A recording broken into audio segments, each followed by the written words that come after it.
People often ask me which bit of the Sahara archaeologists choose to dig up, why they choose to dig up one dune rather than another. Well, the answer is that some dunes are covered in magical things. They're a little darker than the normal sand dunes because they have lots of bits of pottery on them. Like this here, you see, it's studded with things that people have made. Look, this piece of pottery here with its ribbing tells you that it's Roman. In fact, you also know that this is actually a Roman wine jar. Handles are fairly common. This would have fitted on a similar jar, you see, a bit higher up. Then you'd have had another handle at the bottom, sort of like that sort of thing, and you'd have poured out your Italian wine here in the middle of the Sahara in your villa.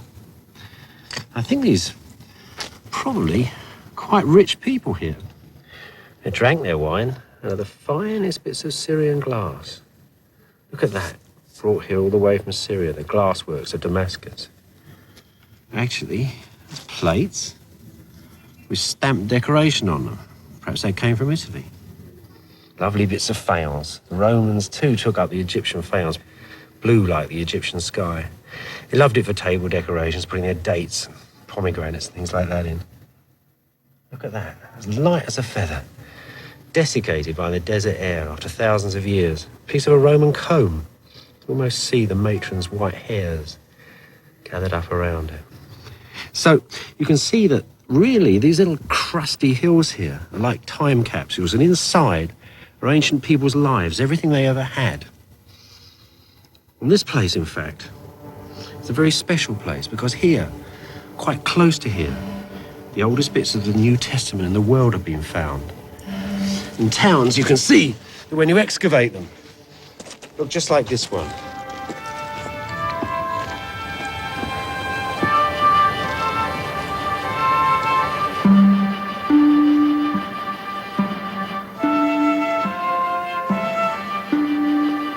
There are dozens of these towns in Egypt at the edge of the desert. Towns with names like Karanis, Oxyrhynchus, Crocodilopolis. 2,000 years ago, they were well-to-do Greek colonies.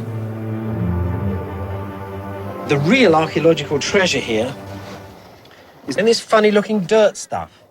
The archaeologists that came here were looking for papyri, and they were looking for a very special layer. There's a bit of it here. It's what the local people called the akfsh. And you can see this is ancient straw preserved in it. And this is quite soft here, and it's not acidic like the dark soils above, and it's not hard like the floors below. And in this tiny little layer, this is where all the papyri were found. And actually, the amazing thing was that the first discovery they announced to the world, a really important discovery, was of a gospel. But it wasn't the gospel of Matthew, Mark, Luke, or John. It was the gospel of Thomas. Completely new collections of sayings of Jesus came out at the turn of the century, and by the 1920s, one of these sayings, "Cleave the rock and you will find me," found its way into the English hymn book. But perhaps the most extraordinary discovery came a few years later. That was when somebody discovered that a tiny little fragment of papyrus that had come from one of these towns was much older than they previously thought. You see, ancient handwriting you can date more or less like modern handwriting. And this piece of writing could be dated to about 130 AD. Now, the most extraordinary thing about it was a piece of the Gospel of John. And the date made it the oldest piece of the Gospel of John, the oldest piece of the New Testament, indeed, ever found. And so it has remained. And it's rather apt that with all the surprises and amazing things that have come out of this desert, especially to do with the New Testament, it bears the words, "And Pilate said, 'What is truth?'"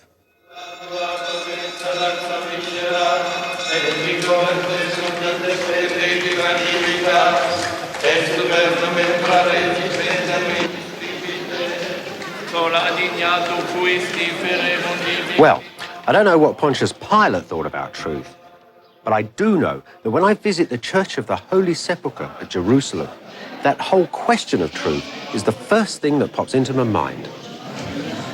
Jesus from Nazareth, the King of the Jews. Where Christ was crucified, they put the cross.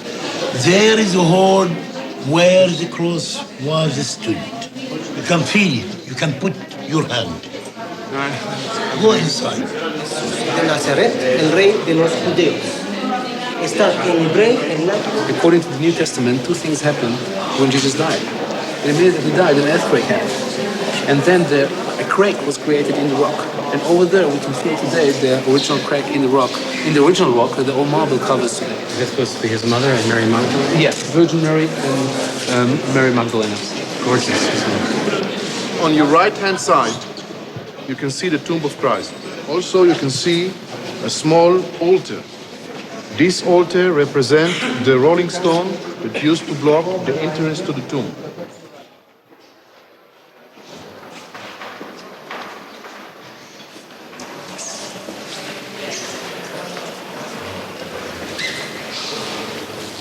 Then they took the body of Jesus and wound it in linen clothes, as in the manner of Jews is to bury. In the place where he was crucified, there was a garden. And in the garden, a new sepulchre, wherein was man never yet laid. Well, the place of crucifixion and the tomb of Jesus, the faithful believe actually in this church.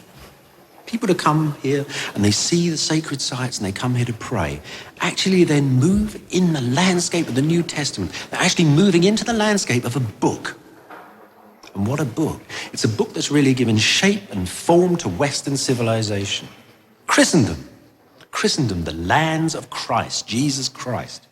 Well, are the four Gospels which have him as a hero, are they true? Or are they just a con? Perhaps something invented by the church to get money out of people? Or are they the word of Almighty God? Who wrote those four Gospels? Who put them together? Where did they come from? What about this man, Jesus Christ? Is he true? Is he a real historical figure?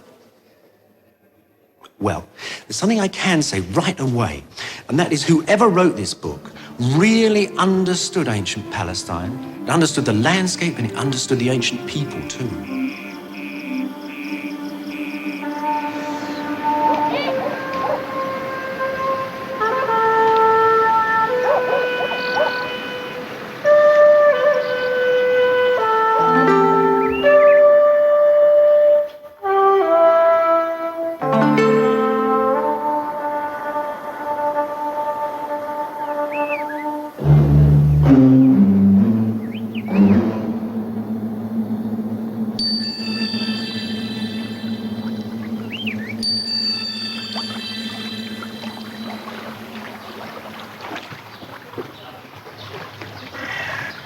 When you come to Galilee, you quickly realize that the people who wrote the Gospels really knew this area.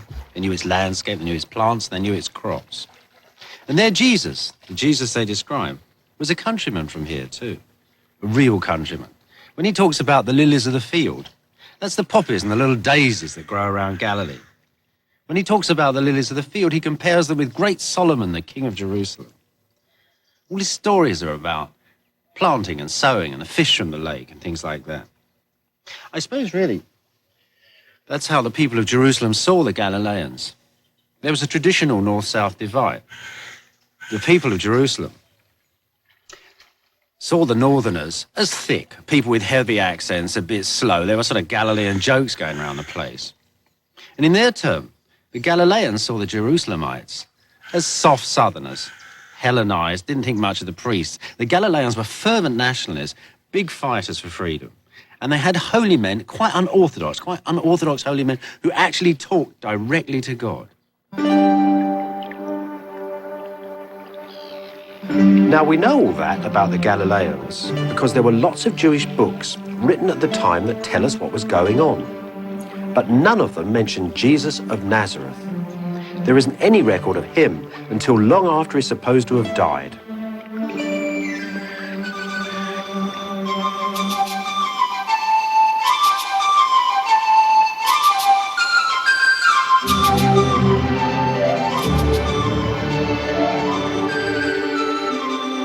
On the other hand, this is a real enough ruin.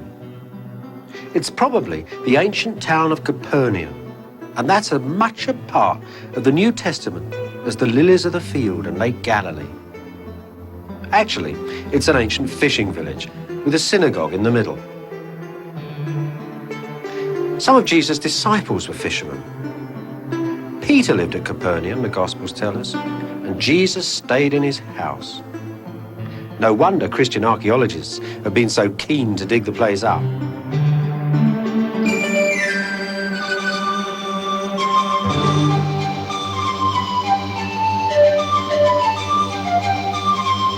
Archaeologists started work here about 80 years ago on the most impressive bit. The ruins of a synagogue made of imported stone that had been parked like a great white Cadillac in the middle of the village.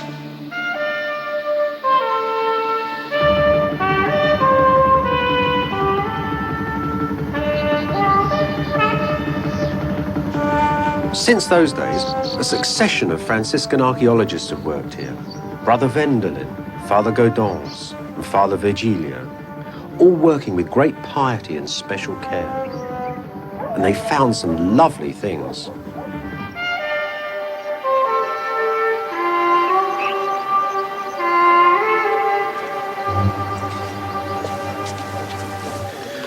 What the archaeologists discovered as they dug away the foundations of the synagogue was that the Great White Synagogue, Great White Building, had been fitted very carefully onto an earlier wall. Now, this was quite exciting because that synagogue was 2nd century, and it looked from the fragments and things they found in the older wall that it could be 1st century. In other words, it could be from the age of Jesus. Do you remember in the Bible a certain centurion who lived in Capernaum, whose servant Jesus cured with a miracle? But do you remember in that story the elders go to Jesus to ask him to cure their centurion's servant because the centurion has been good to them. He's built their local synagogue. Now, if the archaeology of this wall has been correctly assessed, and if the Gospels are telling us the truth, that could well be the synagogue that the centurion built. And if that's so, it could be that the pavement underneath it and the town that's associated with it is the town of Jesus himself.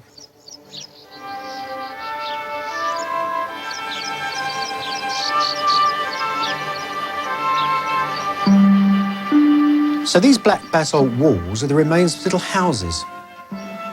Could they be where Jesus' friends and disciples had lived? Where he miraculously cured a paralyzed man? Take up your bed and go to your own house, he says in the Gospels. As the fathers dug through this village, they were rolling back 2,000 years of time. When they started working in this area here, well, they really couldn't have believed their luck, I expect, because they came across something very unusual for such a simple site. They came across these huge octagonal walls, one inside the other. Now, from the pottery, they knew that these were 4th or 5th century. And from the shape of the walls themselves, they knew they'd come across the foundations of an early church. They carried on working. And in the middle of that, is now under that tin roof over there, they found a yet earlier church. It was about 100 years earlier, they thought. And the walls had been very beautifully plastered. And although the plaster was a bit rotten, there were still hundreds of inscriptions on it, and these could all be read. And in amongst the names there were the names of Jesus Christ and the names of Peter himself. They must have felt that they were slowly coming down on the very house of St. Peter himself.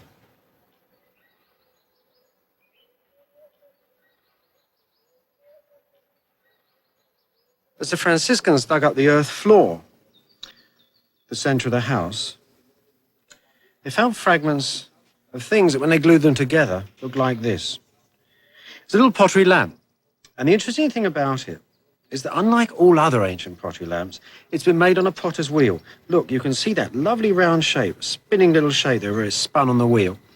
And a little bit where the wick comes out, we can still see on this one, it's got soot on it, is stuck on afterwards. Now, these lamps were only made in a very special time.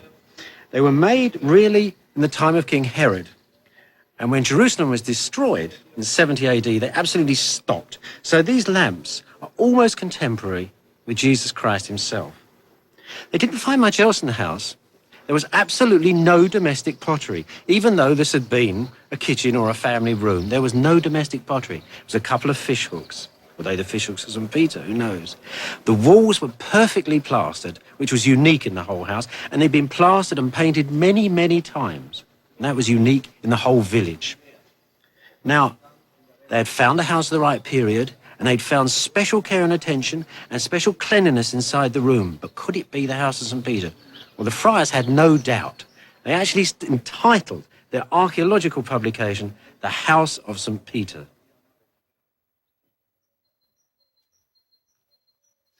Now, usually, archaeological reports are considered to be scientific documents. That means they've got to have proper scientific titles.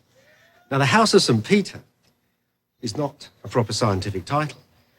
The archaeologists, the good friars, have found nothing in that house at all, which actually could prove that Peter had lived there at that time.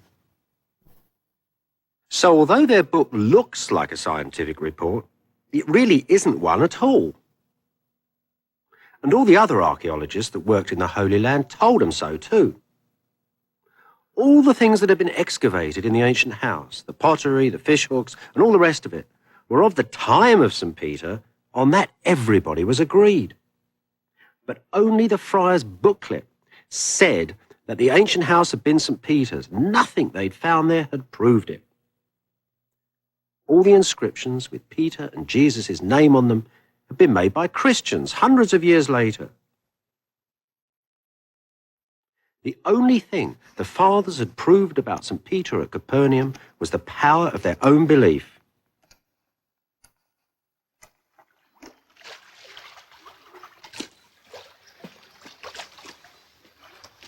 You know, the story of Jesus in Capernaum, the way history and the Gospels seem to move closer and closer together, and suddenly at the last moment seem to pull apart.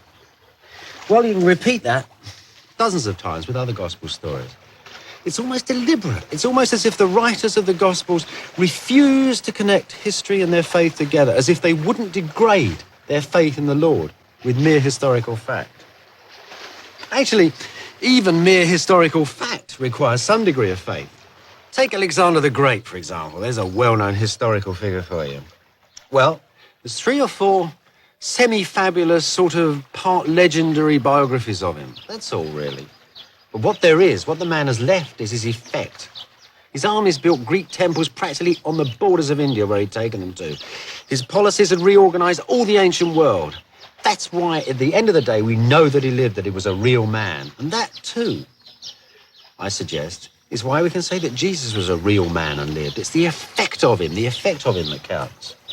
The fact that shortly after his death, there was churches everywhere, that gospels were being written. That's how we know that there must have been some energy at the center of all that. But Jesus, unlike Alexander, was a humble man. Alexander's dad was a king, he was a king. There were coins, there were court things. Everything to do with Alexander was on a higher level. Jesus, however, the humble man, lived in a little fishing village. We don't know the names of anybody who lived in Capernaum. It would be unreasonable to find written documentation of Jesus or Peter the fisherman. We shouldn't expect to find it. Ordinary lives of humble people. What we can say is from those houses, from that village, from the Gospels themselves, came such an effect that we can say that Jesus was a real historical figure.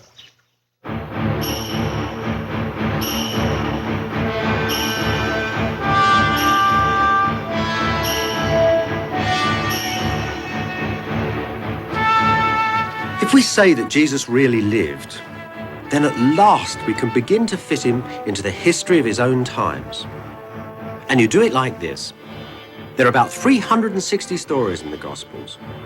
Let's see how they fit into real historical first-century Palestine. Ancient Palestine, where the Jews were governed by the Romans.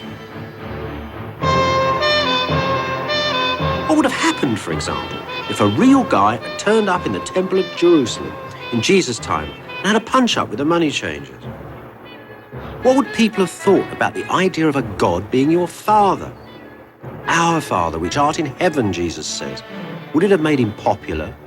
Would it have got him arrested, or what? It's a great historical game fitting Jesus into history. It's been going on a long time, too.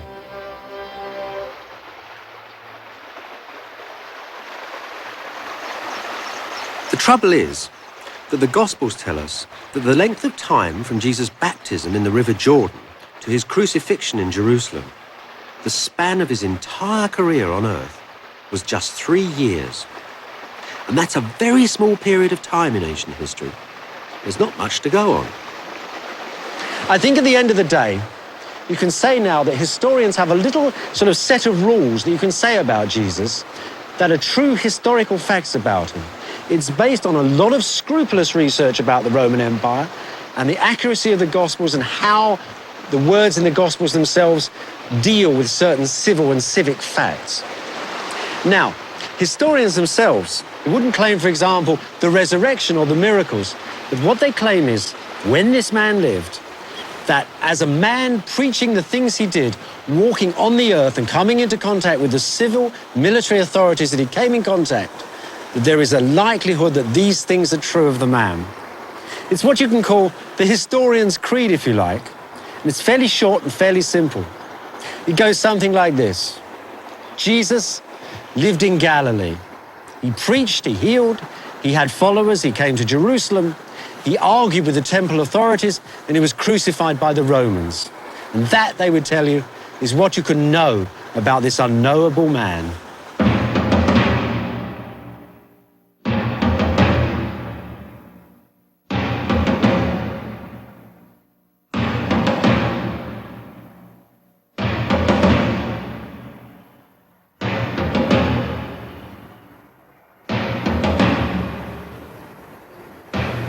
Nowadays, a lot of historians think that Pilate's residence in Jerusalem, where civilians would have been brought for trial before the Romans, would have been the old palace of King Herod. And that's buried today here in the pretty Arab remains of the citadel. There you can still see the great massive walls of Herod's original palace. The same walls that every Jew brought for trial here would have seen in the days of Pontius Pilate.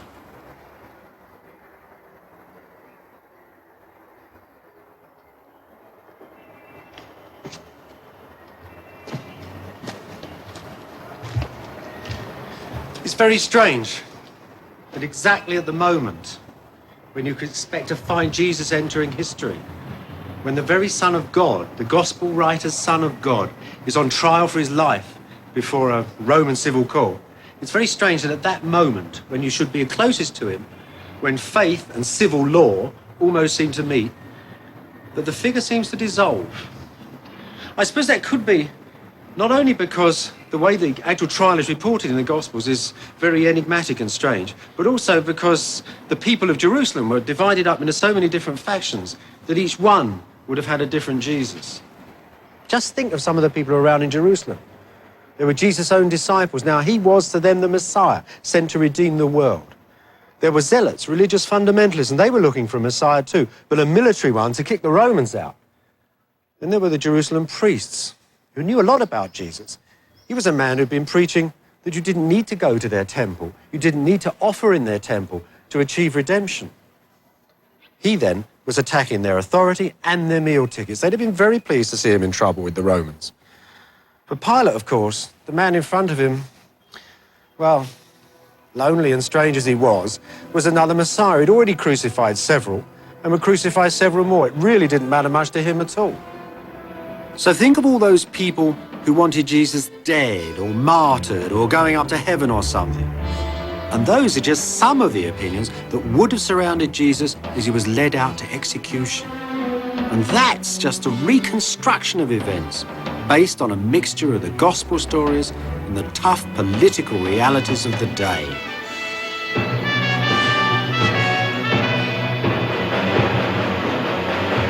As he walked down this narrow lane that leads from Pilate's palace to the Rock of Calvary, Jesus would have been the focus of an enormous range of passions and opinions. The newspapers of the day could have given us very different points of view. The Gospels, of course, written later on by men who thought that Jesus was the Son of God. Where in all this is reality, is real history? Where can you find the truth?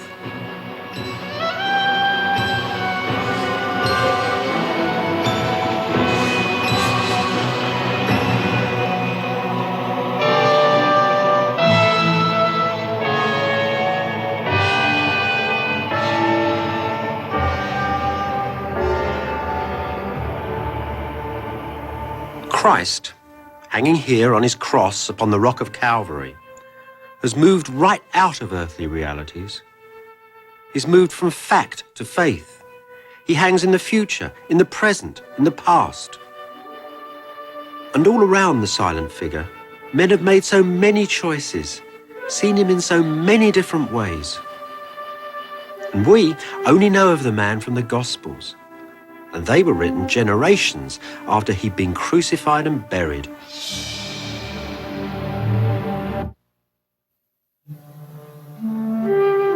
So Jesus of Nazareth was enshrined in a book. The four Gospels told the world that he was Jesus Christ, the risen Lord.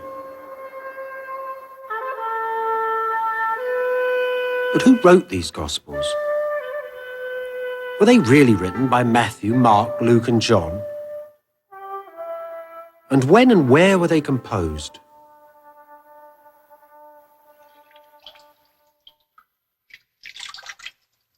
One of the very oldest traditions of the Christian Church tells us that St. Mark took water from this spring, and that he used the water to mix the ink to write his Gospel, and that he wrote his Gospel here to the dictation of St. Peter the fisherman. This old cave is cut in the cliffs high above the site of ancient Antioch, right at the tip of modern Turkey. Church traditions say that this little grotto is actually the oldest church in the world.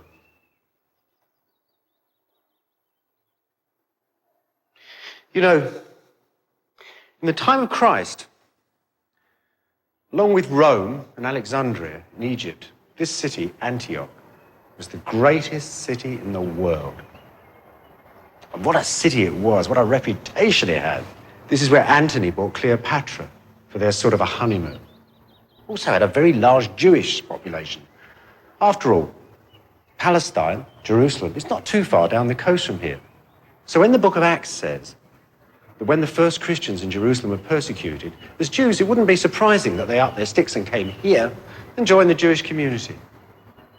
Church tradition again tells us that in Antioch, Christians were first called Christians. That is, not the followers of Jesus or some other thing.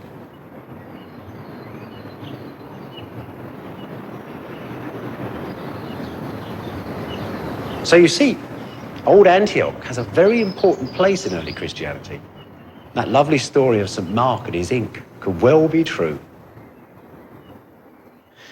The trouble with that is that there's an equally strong tradition that says that what St. Mark really did was went to Rome with St. Peter, and there it was that Peter dictated his gospel. And then, after Peter was martyred, the story says that Mark then travelled to Alexandria where he wrote the final draft of his gospel. So, for every single tradition, and strong tradition, there's an equally strong contradictory one about who wrote these gospels. Add all those contradictory traditions together, though, and what you soon see is Christianity spreading very quickly through the Roman Empire.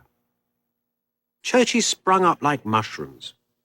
At Antioch, and cities like Smyrna in Asia Minor, Alexandria in Egypt, Corinth in Greece, and great Rome itself. The Gospels were made in this period.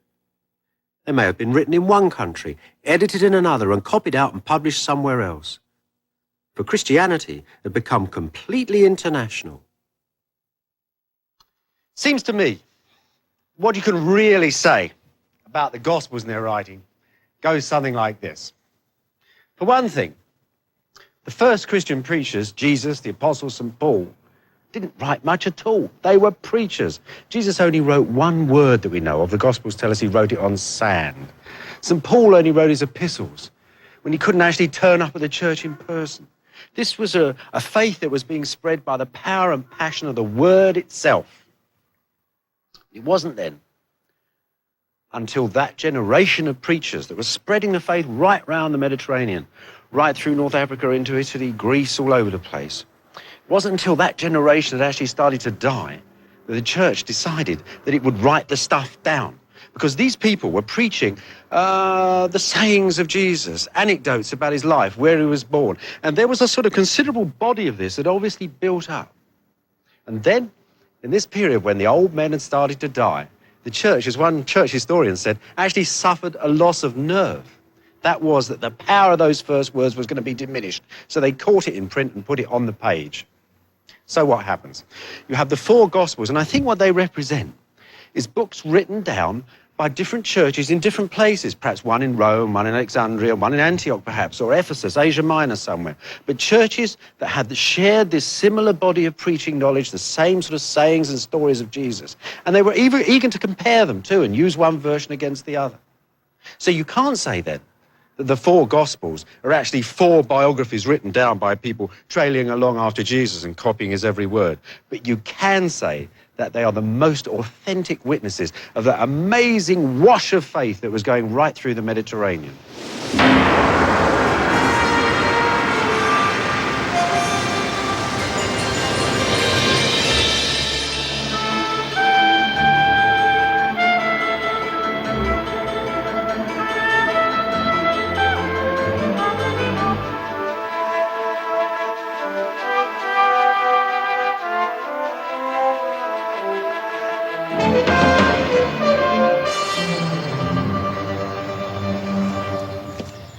This area here is the very centre of Rome.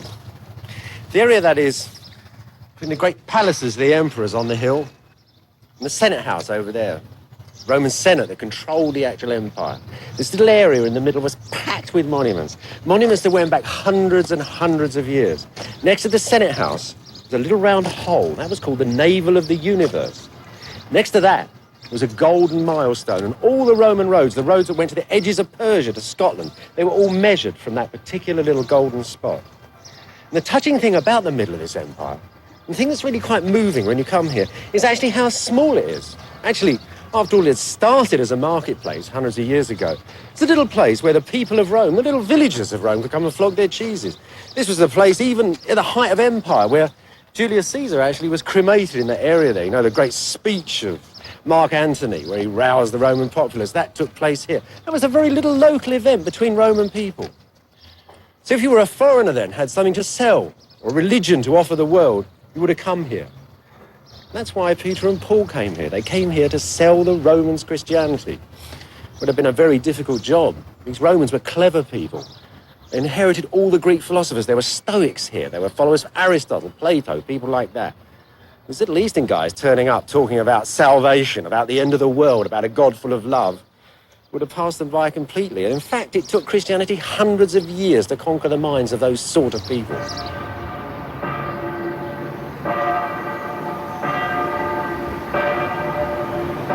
Rome was captured by Christianity, of course, along with its entire empire. And that's a big part of the problem if you're trying to find out how the New Testament was made. Because almost all the ancient writings about it were made by the winners of a series of rows and debates about the church and its Bible. During its first 2 centuries, Christianity was but one of a dozen Eastern faiths in Rome. It was a muddled thing, and so were many of its preachers. And there was no Bible, no single organization called the Church to tell the faithful what to believe. That the Christianity that we know today ever emerged at all was a close-run thing.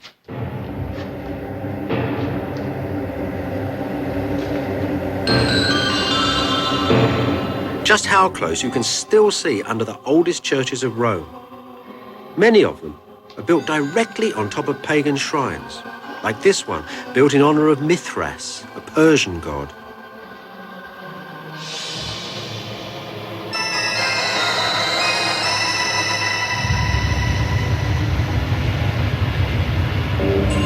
The most evocative of all these Eastern shrines at Rome, where you can really get the feeling of their strange lost world, is a little-known basilica that was found just a few years ago deep under Rome's main railway line.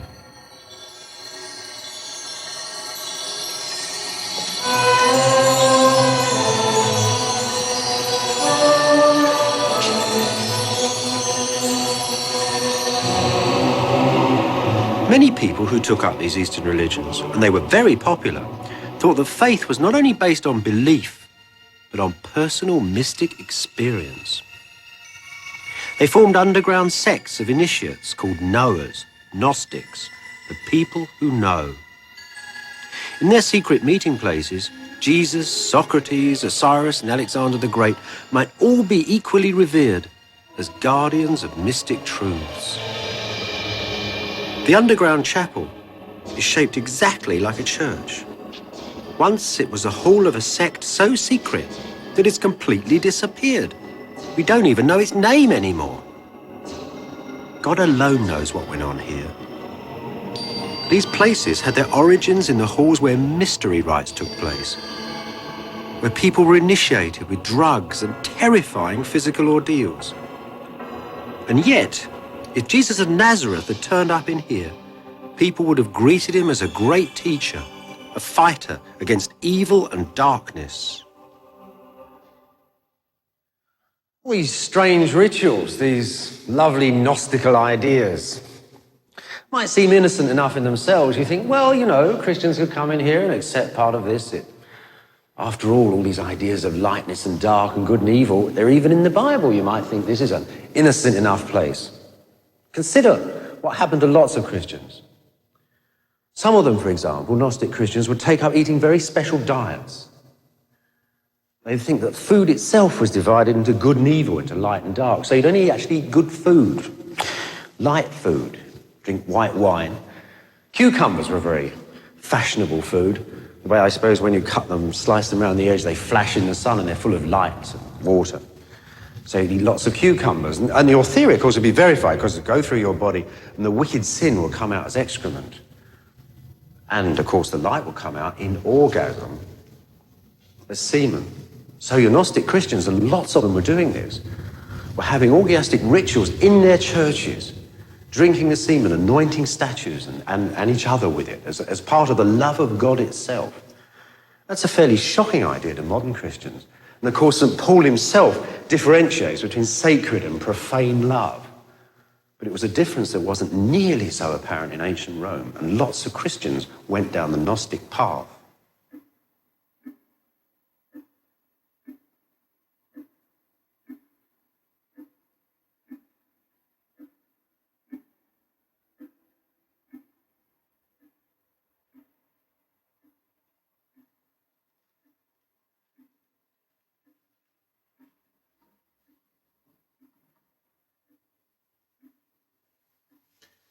The teachers in these secret sects wrote and wrote and wrote. These are little fragments of their wisdom in the desert in Egypt from that amazing time capsule. These are middle-class people. They're thinking that truth lies in the written word. They cherish it. They have big libraries. They're starting to write Christian literature in amongst all this other strange stuff that's going on. But it's not just straight-on Christian literature like we know it. This is Christian literature seen through thousands of years of religious experience. Interpretations of Jesus, not straightforward Christianity. And so you get a most extraordinary body of literature growing up. You get 12 Gospels. One of them tells us that Jesus was gay. You get a wondrous poem that tells us that God was actually a woman. Poems called Thunder, Perfect Mind. And dozens of texts so strange that you can't understand what's in them. You get letters from St. Paul writing to Aristotle. Jesus writing to the King of Edessa. And in amongst all this great mountain of literature, you get the ancient books which will become our modern Bible, mixed up with all this other stuff. And this lot here represents literally the earliest known fragments of the Christian Bible that we possess.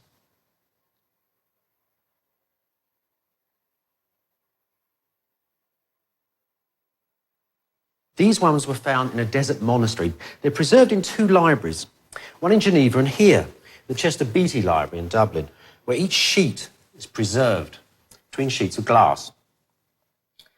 So imagine that. This, for example, is the Gospel of Luke. You know that wonderful paragraph where it says, consider the lilies of the field, Jesus is talking, how they grow, toil not, neither do they spin. Well, just there is the first time you'll ever see that. In our history, this is the first time you can read it.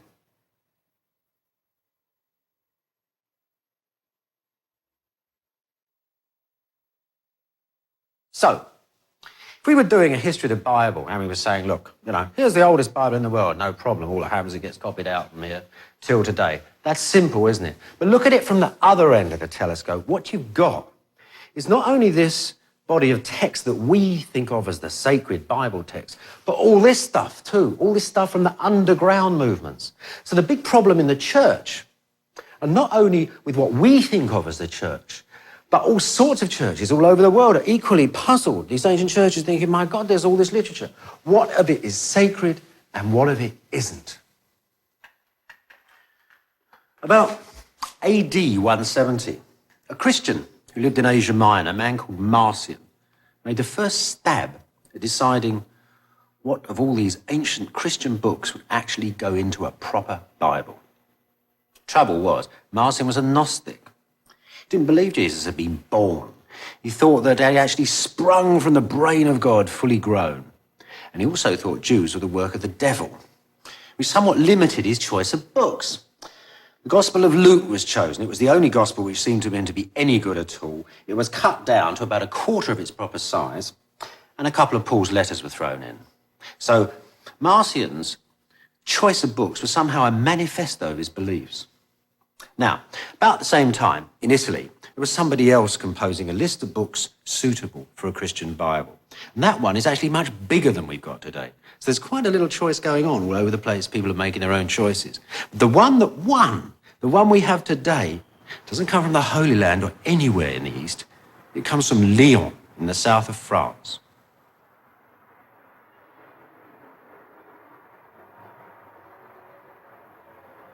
Lyon had actually been established by the Romans. It wasn't a French city, it was a Roman city. It was part of that international world that went all around the Mediterranean. It was founded in about AD 50 for the Roman legionaries. And it was actually full of Greeks from Asia Minor. And there were Christian missionaries too who'd come to the town to convert the local people and the Roman soldiers.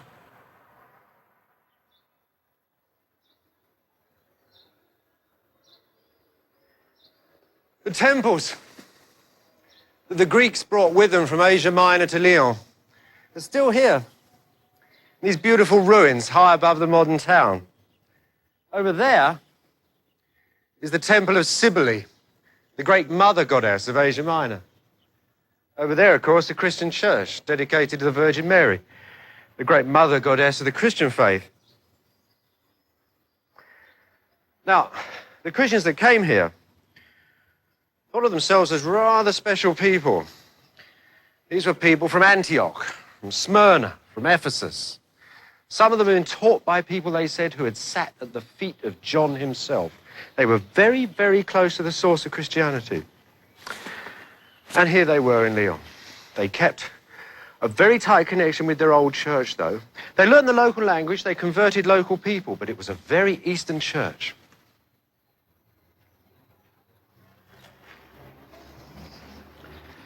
In the years 150, 160, 170, 180 after Christ, just about the time the Greeks were coming to Lyon, the persecutions began. It was a simple test, really. Did you want to worship the emperor or did you want to worship Jesus Christ? If you worship the emperor, you get to be a good guy and succeed in society. If you want to worship Jesus, you might well end up in an amphitheater being torn to bits. So it's a sort of a terrible test of wills, really. Here in Lyon,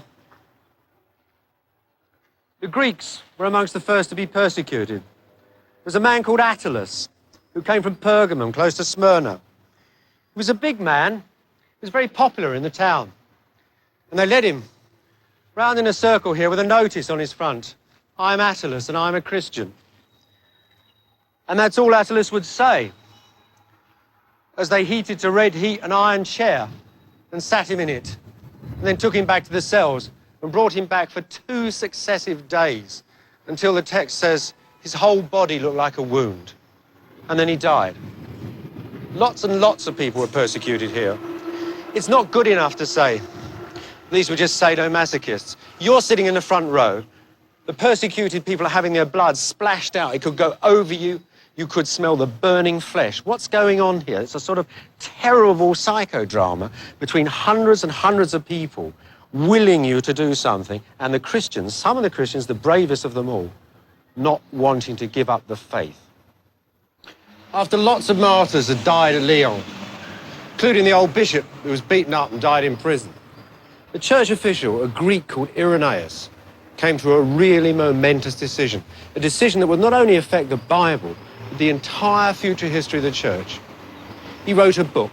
It was the first Catholic book, the first universal book of the Christian church, a theological tome called Against the Heresies. His book was a violent attack on a part of the Christian church. It was as if Irenaeus was saying to the audience in the amphitheatre, this is Christianity, this is what our people are dying for. For the Gnostics were dying in that amphitheatre as bravely as members of his own congregation. Like St. Paul before him, Irenaeus believed that true Christianity was his Christianity.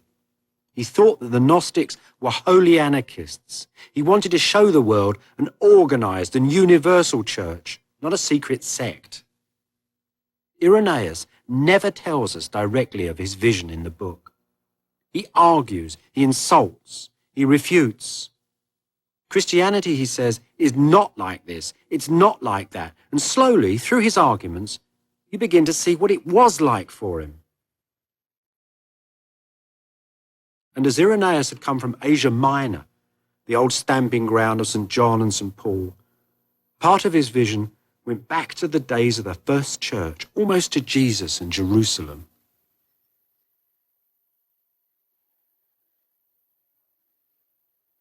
How then did Irenaeus go about deciding what would go in our Bible?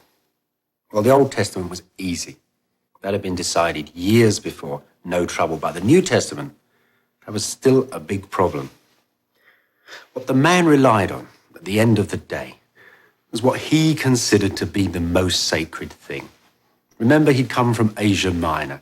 He'd known men in his childhood who had sat at the feet of John. He had a problem, he says once, about the book of Revelations. He could write to a man who he thought had known John himself. The traditions in that part of the church went back through the disciples, even to Jesus. It was a tradition that was a verbal tradition as well as a literary tradition. They knew what was sacred and they knew the heart of the Bible. And this was actually going right through the Mediterranean. Just at the same time the martyrs of Lyon were being killed, martyrs were being killed in North Africa. And when their judges asked them what they were dying for, they said they were dying for the Gospels and the letters of a just man, one Paul. But how many Gospels were there?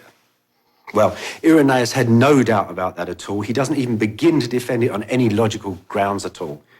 He says there were 4 Gospels. There were 4 Gospels like there were 4 winds, like there were 4 corners of the universe, like the 4 cherubim of Ezekiel's vision. 4 was the order of the universe, and 4 was the heart of his New Testament.